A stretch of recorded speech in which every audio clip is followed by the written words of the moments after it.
Hello guys, இந்த வீடியோவில் வந்து நம்ம பாலிமார்ஃபிசம் அப்படிங்கிற கான்செப்ட் பற்றி பார்க்க போகிறோம். அகைன் இந்த பாலிமார்ஃபிசம்ங்கிறது ஊப்ஸ் கான்செப்ட் கீழே தான் வரும். ஸோ நம்ம ஒரு ஒரு கான்செப்ட் படிக்கிறதுக்கு முன்னாடி எதுக்காக படிக்கணுங்கிறது தெரியணும்ல. ஸோ அதனால் பாலிமார்ஃபிசம் அப்படிங்கிறது எப்படி ஒர்க் ஆகுங்கிறது தெரியணும்ல. அப்போ தான் வந்து ஒரு 2 வேர்டு வருது. அதுதான் வந்து ஓவர்லோடிங் அண்ட் ஓவர் ரைடிங்.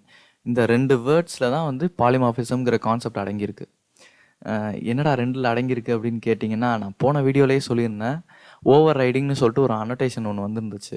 நீங்கள் அதை பற்றி எந்த கன்ஃபியூஷனும் வச்சுக்காதீங்க, நான் வந்து அதை கிளியராக நெக்ஸ்ட் வீடியோவில் எக்ஸ்பிளைன் பண்ணுறேன் அப்படின்னு சொல்லி போன வீடியோ போட்டிருந்தேன்.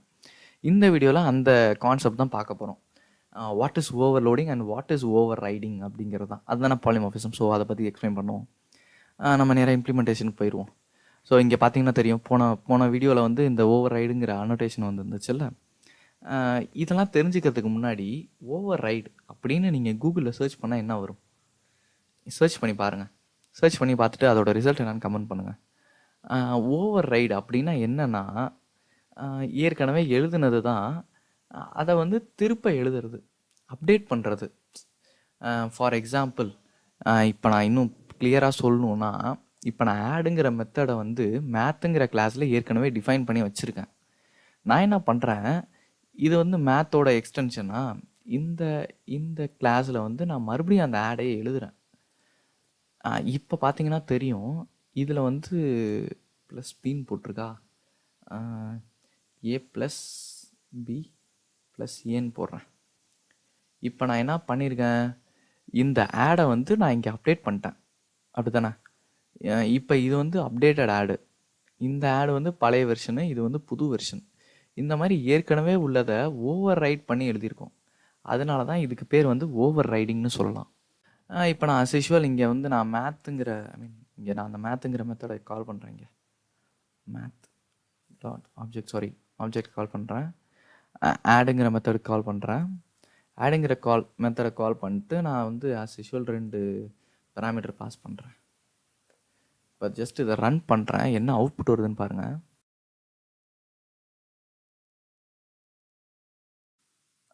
இந்த மாதிரி மிஸ்டேக்ஸ் வந்து நிறையா நடக்கும், நம்மளாம் மனுஷங்க தானே. அதனால் இதெல்லாம் மன்னிச்சிருங்க. ஜஸ்ட்டு மறுபடியும் ரன் பண்ணுறேன்.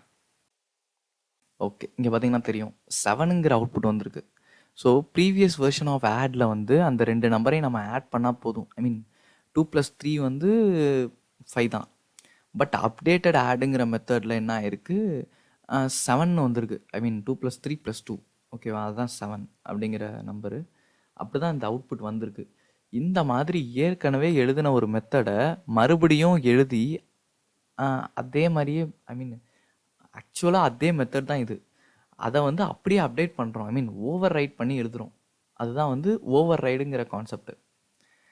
இப்போ ஓவர் ரைடிங் நான் சொல்லிட்டேன். தென் இப்போ ஓவர்லோடிங் பார்ப்போம். ஓவர்லோடிங்னா என்னென்னா, இப்போ இதே மாதிரி ஆடுங்கிற இன்னொரு மெத்தட் இருக்குது.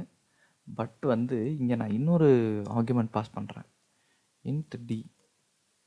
இப்போ நான் என்ன பண்ணுறேன், இங்கே a + b + d அப்படின்னு கொடுத்துட்றேன். இப்போ அஸ் யூஷுவல் உங்களுக்கு தெரியும், எத்தனை நம்பர் ஆஃப் பேராமீட்டர் பாஸ் பண்ணுறோமோ அந்த மெத்தட் தான் எடுத்துக்கும். இந்த மாதிரி ஒரே மெத்தட் நேம் தான் இங்கே.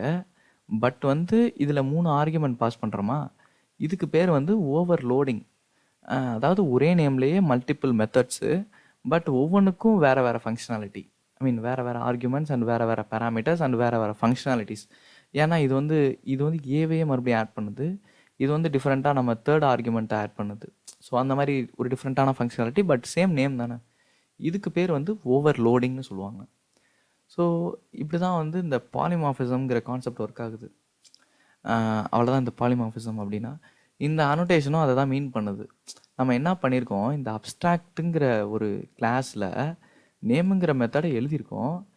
இங்கேயும் சேமாக நேமுங்கிற ஒரு நேம் தான். பட் வந்து அந்த நேமை இங்கே அப்டேட் பண்ணியிருக்கோம். அது எம்டியாக இருக்குது. இங்கே நம்ம ஏதோ ஒரு சென்டென்ஸ் எழுதி நம்ம எக்ஸிக்யூட் பண்ணியிருக்கோம்ல, இம்ப்ளிமெண்ட் பண்ணியிருக்கோம்ல, அதனால தான் இங்கே ஓவர் ரைடுங்கிற ஒரு அனோட்டேஷன் வந்துச்சு. இப்போ உங்களுக்கு புரியுதா இந்த ஓவர் ரைடுங்கிறது எதுக்காக வந்துச்சுன்னு? ஸோ அப்படி தான் இது ஒர்க் ஆகுது. அவ்வளோதான் எனக்கு தெரிஞ்சு இந்த பாலிமார்ஃபிசம் அண்டு இந்த ஓவராலாக ஊப்ஸ் கான்செப்ட் அவ்வளோதான் எனக்கு புரிஞ்ச வரைக்கும். ஐ மீன் உங்களுக்கு புரிஞ்சிக்கணுன்னாலும் பேசிக்காக வந்து இந்த புரிதல் இருந்தால் போதும். ஏன்னா ரொம்ப அட்வான்ஸ்டுக்கு போனீங்கன்னா உங்களுக்கு உங்களுக்கு ஓரளவு இந்த புரிதல் இருந்தாலே போதும். உங்களுக்கு யூஸ் கேஸ் வரையில் நீங்கள் இன்னும் அடிஷ்னலாக கற்றுக்கலாம். அப்படி நீங்கள் கற்றுக்கிட்டிங்கன்னா இன்னும் மோர் எஃபிஷியண்ட்டாக இருக்கும்.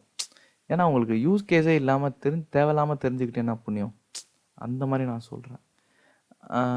That's it about this video.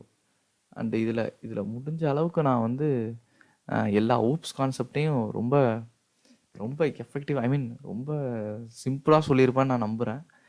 Maybe உங்களுக்கு ரொம்ப சிம்பிளாக இருந்துச்சு அப்படின்னு நீங்கள் நினச்சிங்கன்னா ஜஸ்ட் இந்த 4 கான்செப்ட் இருக்குல்ல, abstraction, encapsulation, inheritance and polymorphism, இதை வந்து ஜாவா டாக்ஸில் நீங்கள் வெரிஃபை பண்ணி பாருங்கள். ஜாவா டாக்ஸ்னால் ஒன்றும் கிடையாது. அதுவும் ஒரு புது கான்செப்ட்னு சொல்கிறணும். ஓகே, பொதுவாக வந்து ஒரு ப்ரோக்ராமிங் லாங்குவேஜ்னு எடுத்திங்கன்னா அதை க்ரியேட் பண்ணவங்க அதுக்காக சில டாக்குமெண்டேஷன் கொடுத்துருப்பாங்க. அதை நீங்கள் வெரிஃபை பண்ணிங்கன்னா இன்னும் மோர் ஹெல்ப்ஃபுல்லாக இருக்கும். ஏன்னா அவங்க எல்லாத்தையுமே கொடுத்துருப்பாங்க. எதுக்காக நாங்கள் இதை இப்படி பண்ணோம், அப்படி பண்ணோம், என்னென்ன மெத்தட்ஸ் இதில் இருக்குது அப்படிங்கிறத பற்றி சொல்லியிருப்பாங்க. ஸோ ஜாவா டாக்ஸோட லிங்க் நான் கீழே கொடுக்குறேன். நீங்கள் அங்கே போய்ட்டு நீங்கள் இதெல்லாம் சர்ச் பண்ணி பார்த்தீங்கன்னா இன்னும் எஃபெக்டிவாக இருக்கும். That's it about this video and thanks for வாட்சிங் திஸ். அண்டு உங்கள் ஃப்ரெண்ட்ஸ் யாராவது கோடிங் வந்து ஸ்க்ராட்ச்லேருந்து கற்றுட்ருக்காங்க அப்படின்னா இந்த சீரீஸ் ஆஃப் வீடியோ வந்து ஜஸ்ட் ஃபார்வர்ட் பண்ணி விடுங்க. அண்டு ஏதாவது டவுட் இருக்குது, எனக்கு வந்து இது புரியலை ப்ரோ, அல்லது வந்து எனக்கு வந்து இது எப்படி நீங்கள் திடீர்னு இப்படி சொல்கிறீங்க அப்படின்னு எந்த ஒரு டிஃபிகல்ட்டி நீங்கள் ஃபேஸ் பண்ணிங்கனாலும் ஜஸ்ட் கமெண்ட் செக்ஷனில் கமெண்ட் பண்ணுங்கள். நான் வந்து கண்டிப்பாக நான் ரிப்ளை பண்ணுறேன். அண்டு இந்த மாதிரி உங்களுக்கு மோர் வீடியோஸ் வேணும் அப்படின்னா ஜஸ்ட் இந்த சேனல் சப்ஸ்கிரைப் பண்ணுங்கள். ஏன்னா நீங்கள் சப்ஸ்கிரைப் பண்ணிங்கன்னா தான் இந்த மாதிரி சேனல் ஐ மீன் இந்த மாதிரி கண்டென்ட் விருப்பப்படுறீங்களா என்னன்னுறது எனக்கு தெரியும். ஸோ அதனால் ஜஸ்ட் கமெண்ட் பண்ணுங்கள். உங்களுக்கு எதுவும் ரிவ்யூஸ் இருந்துச்சுனாலும் கமெண்ட் பண்ணுங்கள். ப்ரோ நீங்கள் ரொம்ப ஸ்பீடாக பேசுகிறீங்க, இல்லைனா நீங்கள் பேசுகிறது எனக்கு புரியல அப்படின்னாலும் நீங்கள் கமெண்ட் பண்ணுங்கள். நான் வந்து ட்ரான்ஸ்பரண்ட்டாக நான் ஜஸ்ட் ரிப்ளை பண்ணுறேன். அண்டு தேங்க்ஸ் ஃபார் வாட்சிங் this video again and see you in the next video. Bye. I think the girls with their nails done now.